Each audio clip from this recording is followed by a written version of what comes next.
Assalamualaikum warahmatullahi wabarakatuh.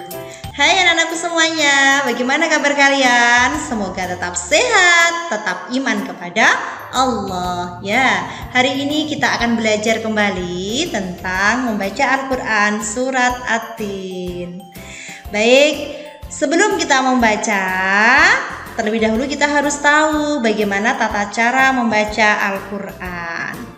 Ya, membaca Al-Quran itu dimulai dari kanan ke kiri. Berbeda ya dengan kita membaca huruf Latin, kita memulainya dari ke kanan. Tapi kalau Al-Quran berbeda, karena cara membaca huruf hijaiyah itu dari kanan ke kiri. Selain itu, membaca Al-Quran juga harus benar makharijul hurufnya dan juga tepat tajwidnya.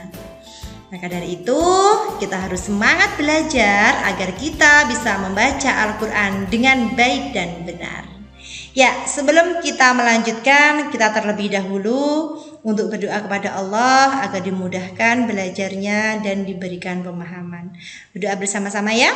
Bismillahirrahmanirrahim. Rabbi zidni ilma warzuqni fahma waj'alni minas solihin. Ya Allah ya Tuhanku, tambahkanlah ilmu kepadaku dan berilah aku karunia untuk dapat memahaminya, dan jadikanlah aku termasuk golongan orang-orang yang soleh. Ya, baik anak-anakku semuanya, kita akan belajar surat At-Tin untuk KI1, terbiasa membaca Al-Quran dengan tartil. Kemudian KI2 menunjukkan sikap kerjasama dan peduli sebagai implementasi dari pemahaman Quran surat At-Tin. Kemudian KI4 KD 1.1 yaitu membaca Quran surat At-Tin dengan tartil. Dilanjutkan dengan KD 1.2 menulis kalimat-kalimat dalam Quran surat At-Tin dengan benar. Dan yang terakhir adalah KD 1.3 yaitu menunjukkan hafalan Quran surat At-Tin dengan benar. Ya, tujuan dari pembelajaran ini adalah kalian akan mampu membaca surat At-Tin dengan tartil, kemudian menulis kalimat-kalimat dalam Quran surat At-Tin. Dilanjutkan dengan menunjukkan hafalan Quran surat At-Tin, dan yang terakhir adalah memiliki sikap suka menolong sebagai implementasi dari pemahaman Quran surat At-Tin. Sebelum kita mempelajarinya per ayat, kita baca bersama-sama ya surat At-Tin ayat 1-8. Silakan dibuka Al-Qur'annya di rumah, disemak video dari Bulis agar kalian mudah dalam belajar. Baik, a'udzu billahi minasy syaithanir rajim. Bismillahirrahmanirrahim. Wattini wazzaitun wa turi sinin wa hadzal baladil amin. Laqad khalaqnal insana fi ahsani taqwim. Thumma radadnahu asfala safilina illa alladhina amanu wa amilus solihati falahum ajrun ghairu mamnun. Fama yukadzibuka ba'du biddin. Alaysa Allahu bi ahkamil hakimin. Shadaqallahul azim. Ya, itu tadi adalah bacaan surat At-Tin ayat 1 sampai 8. Untuk lebih mudah lagi, kita akan mempelajarinya cara membaca yang baik sesuai dengan makharijul huruf dan tajwidnya per ayat. Ya, yang pertama adalah ayat ke-1. Silakan dilihat. Sudah ada tanda bacanya masing-masing. Ya, surat At-Tin ayat ke-1 berbunyi Wattini wazzaitun. Kita ulangi sekali lagi. Wattini wazzaitun. Ya, Buli sudah kasih tanda di situ. Yang pertama adalah wattini. Hukum bacaannya adalah asyamsiyah. Adik-adik tahu ya, asyamsiyah itu artinya adalah matahari. Jadi siapa yang bisa melihat matahari? Ya, jelas apa tidak matahari itu? Matahari itu samar ya, karena ada cahayanya yang membuat silau. Sehingga asyamsiyah ini membacanya juga samar. Ya, tidak jelas. Jadi alif lam dimasukkan ke huruf ta menjadi wattini, dimasukkan ke huruf ta. Di situ biasanya cirinya ada tasjid pada huruf setelah alif lam. Ya, bagaimana bunyinya? Wattini wazzaitun. Wattini. Di situ yang kedua ada garis. Ada garis adalah hukum bacaan mad tabi'i. Kenapa?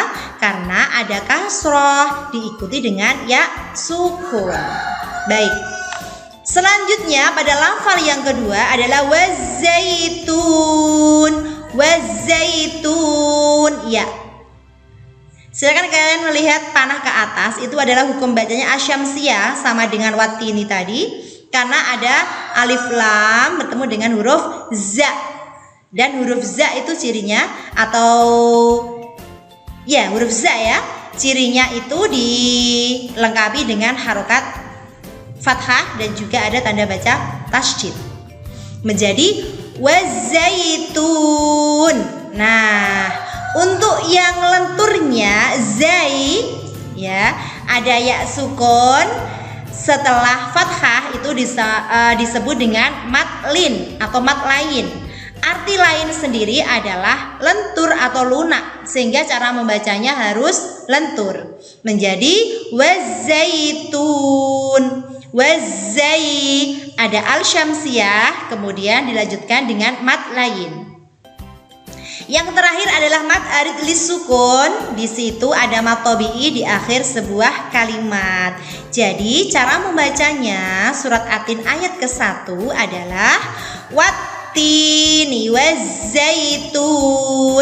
Kita ulangi sekali lagi. Wattini wazzaitun. Ya, seperti itu. Kita lanjutkan. Untuk ayat yang kedua, di sini terdiri dari dua lafal atau dua kata. Yang pertama adalah waturi, yang kedua sinina. Ya, cara membacanya adalah waturi sinina. Diulangi lagi, ayat yang kedua dibaca waturi sinina. Ya. Kita lanjutkan dengan tajwidnya. Yang pertama adalah waturi. Di situ hukum bacanya adalah mad tabi'i. Kenapa? Karena ada dhammah diikuti dengan wawu sukun. Jadi mad tabi'i itu alasannya ada 3 ya. Yang pertama ada fathah diikuti alif, kemudian ada kasroh diikuti dengan ya sukun, dan yang terakhir adalah dhammah diikuti dengan wawu sukun. Kemudian untuk lafal yang kedua sinina. Ya, di situ ada mad tabi'i juga yang garis kedua pada si. Tadi sudah boleh jelaskan karena ada kasroh diikuti ya sukun. Kemudian ada mad tabi'i lagi di akhir sebuah kalimat disebut dengan mad arid lis sukun. Jadi cara membacanya bagaimana? Untuk ayat yang kedua ini caranya adalah waturi sinina. Kita ulangi sekali lagi. Waturi sinina. Ya, dilanjutkan untuk ayat yang ketiga. Terdiri dari 3 lafal sehingga kalau digabung semuanya menjadi wahadzal baladil amin. Lihat penekanannya, di situ ada alif lam komariah ya. Sehingga Bulis kasih tanda panah itu menandakan kalau membacanya harus jelas. Dilanjutkan ke lafal berikutnya. Wahadzal baladil amin. Ya. Tajwidnya untuk lafal yang pertama itu ada pada huruf H. Ada fathah berdiri, itu sama dengan fathah diikuti dengan alif, sehingga disebut dengan mad tabi'i. Kemudian lafal yang kedua, lafal pertama ini dilanjutkan langsung lafal kedua. Kenapa? Karena di situ ada alif lam komariah. Alif lam disukun kemudian bertemu dengan huruf ba. Ya, membacanya menjadi wahadzal baladil. Wahadzal. Ya, di situ membacanya jelas. Hukum bacanya adalah al-komariah karena ada alif lam bertemu dengan huruf ba. Begitu pula untuk di lafal yang ketiga, maka harus dilanjutkan lagi karena sama, di situ ada al-komariah, dibaca jelas. Wahadzal baladil amin. Diulangi sekali lagi. Wahadzal baladil amin. Ya, diperhatikan ya. Sudah paham ya? Lanjut untuk ayat keempat. Ayat yang keempat ini cukup lumayan, banyak ya tajwidnya. Diperhatikan ada yang Bulis kasih lingkaran. Diingat lagi kalau tanda panah itu berarti harus jelas dan dilanjutkan ke lafal berikutnya. Ya, bunyinya adalah laqad khalaqnal insana fi ahsani taqwim. Ya, banyak pantulan di sini. Ya, yang pertama adalah laqad. Di situ ada dal sukun, ya. Di situ adalah qalqalah sugro. Kenapa disebut dengan qalqalah sugro? Karena berada di sebuah kata atau di sebuah kalimat. Beda kalau di akhir baru dinamakan dengan qalqalah kubro. Ya, laqad dipantulkan, tapi nggak usah terlalu mantul yang tebel. Laqad, nggak usah seperti itu. Tipis aja mantulnya. Laqad. Ya, qalqalah sugro. Dilanjutkan dengan khalaq, sama.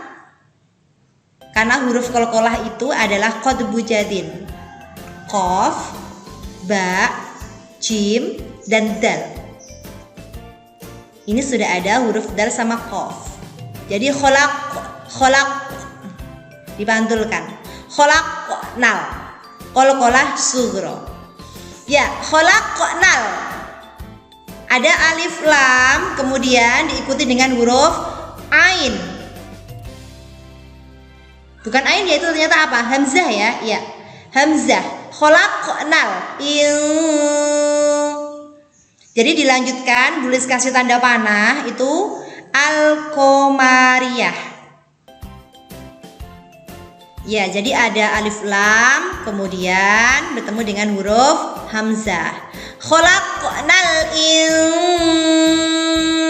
ya, ifa hakiki. Pada lingkaran ketiga adalah ifa hakiki, dibaca dengan samar karena ada nun sukun bertemu dengan huruf sin. Khalaqnal ya. Sa sendiri sebenarnya itu ada bacaan matobi'i ya, karena ada fathah bertemu dengan ada fathah diikuti alif. Kemudian selanjutnya lingkaran yang keempat, fi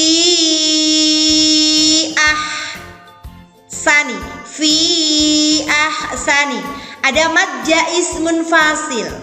Ya, mad jaiz munfasil. Ya, karena ada alif atau hamzah ya.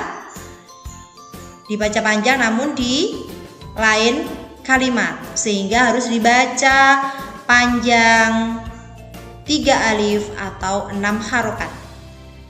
Selanjutnya ada taqwim, qalqalah sughra. Lagi-lagi qalqalah sughra sama dengan lafal khalaqna.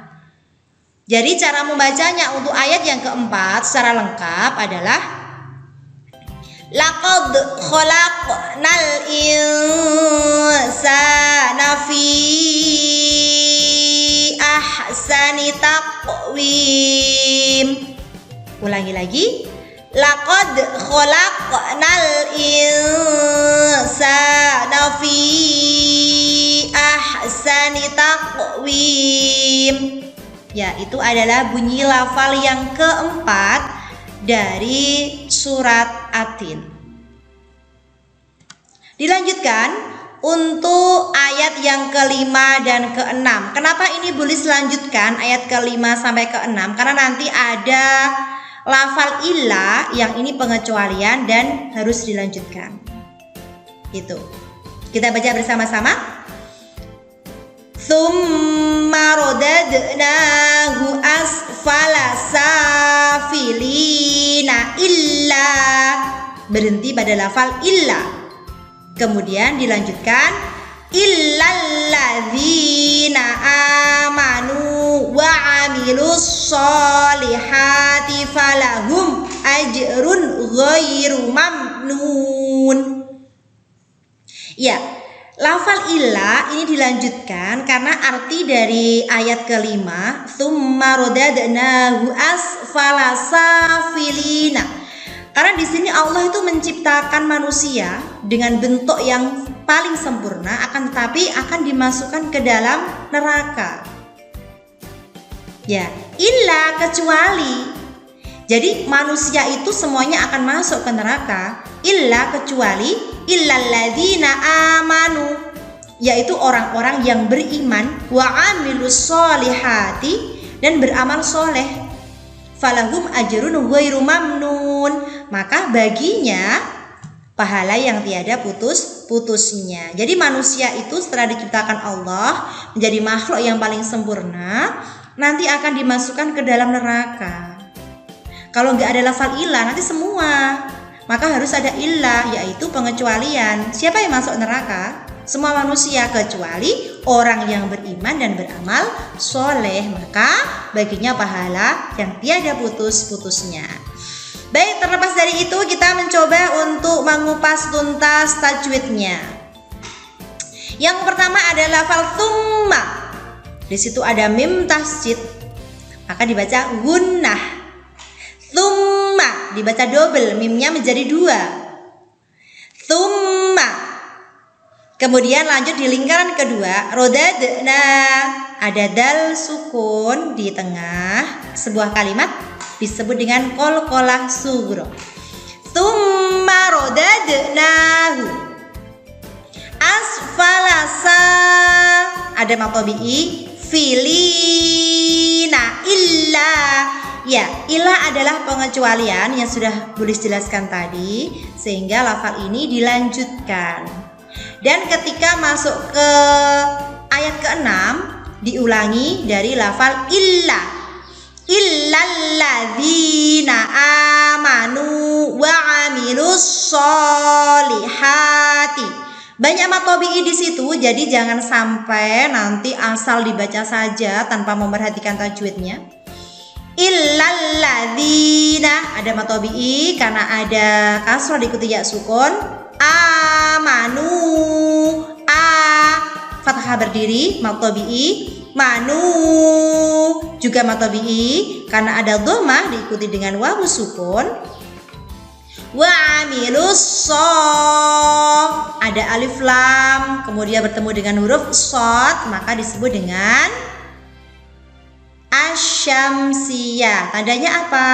Di atas huruf shad itu ada tasjid. Wa amilus solihah, pada huruf ha itu ada fathah berdiri disebut dengan matobi'i.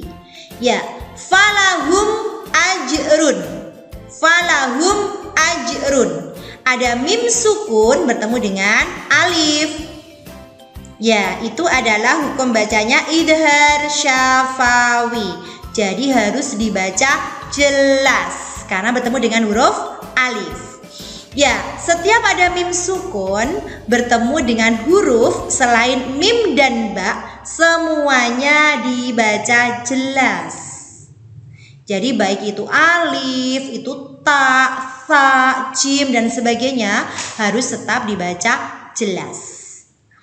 Baik, dilanjutkan dengan ajrun. Ada jim ya, sebenarnya di situ ada hukum bacaan qalqalah sehingga ada pantulan sedikit, tapi pantulannya tipis. Ajrun. Ya, diperhatikan di situ ada idhar halki. Kenapa? Karena ada dhammah tanwin bertemu dengan huruf ghin. Ghin, tapi ada juga yang menyebut huruf ghain. Ya, huruf ghin. Jadi harus dibaca jelas. Ajrun ghairu. Ajrun ghairu. Ya. Ajrun ghairu mamnun. Di situ disambung dengan idhar syafawi. Lagi-lagi ada mim sukun bertemu dengan huruf mim dan ba, yaitu huruf nun, menjadi mamnun. Kalau dibaca lengkap, ayat ke-5 dan ayat ke-6 berbunyi tsumma radadnahu asfala safilina illa, disambung illalladzina amanu wa amilus solihati falahum ajrun ghairu mamnun. Itu bacaannya. Jelas ya? Dilanjutkan untuk ayat ke-7. Ya, bunyi ayat ke-7 adalah fama yukadzibuka ba'du biddin. Ya, di sini tajwidnya ada dua. Yang pertama idgham tabi'i karena ada fathah diikuti dengan alif. Kemudian yang kedua adalah biddini. Di situ ada asyamsiyah lagi karena ada alif lam bertemu dengan huruf dal. Tandanya lagi-lagi di atas huruf dal ada tasydid. Ya, dan ini juga bisa disebut dengan mad arid li sukun karena mad tabi'i di akhir sebuah kalimat. Baik, untuk ayat yang terakhir adalah alaihissallahu bi ahkamil hakimin. Ya, alaisa ada mad lain atau mad lin, harus dibaca lentur, dibaca lunak, lembut ya. Alaisa, alaisa, ya. Alaihissallahu bi huruf haknya harus jelas, bersih di tenggorokan. Biah, bukan biah, tapi biah gitu. Alaihissallahu bi ahkamil ha ada fathah berdiri disebut dengan mad tabi'i, tapi sebelumnya di situ ada alif lam bertemu dengan huruf ha disebut dengan al-qamariyah. Jadi ciri al-qamariyah adalah di atas alif lam itu ada sukun gitu. Baik, kita ulangi ayat ke-8. Alaihissallahu bi ahkamil hakimin. Yang terakhir karena ada mad tabi'i di akhir sebuah kalimat, maka disebut dengan mad arid li sukun. Jelas ya? Bunyinya bagaimana? Alaihissallahu bi ahkamil hakimin. Ya, seperti itu adik-adik semuanya. Jadi cara membaca surat At-Tin ayat 1 sampai 8 sesuai dengan makharijul huruf dan juga tajwidnya. Semoga video ini bisa membantu kalian, menjadi motivasi untuk kalian agar belajar dan terus belajar bagaimana cara membaca Al-Quran dengan baik dan benar. Ya, untuk tugas hari ini setelah kalian menonton videonya Bu Lis, silahkan mengirimkan video membaca surat At-Tin dengan baik dan benar, kemudian dikirim ke WA grup kelas. Sehingga nanti Bu Lis akan koreksi bacaannya, mana yang sudah benar, mana yang kurang tepat, nanti akan kita pelajari bersama-sama lagi. Baik, itu yang bisa Buli sampaikan untuk video ini. Semoga bermanfaat untuk kalian dan termotivasi untuk bisa membaca Al-Quran dengan baik dan benar. Dan yang lebih penting adalah semoga menjadi nilai ibadah untuk kita semuanya. Amin amin ya robbal alamin. Terima kasih anak-anakku. Semoga bermanfaat. Assalamualaikum warahmatullahi wabarakatuh.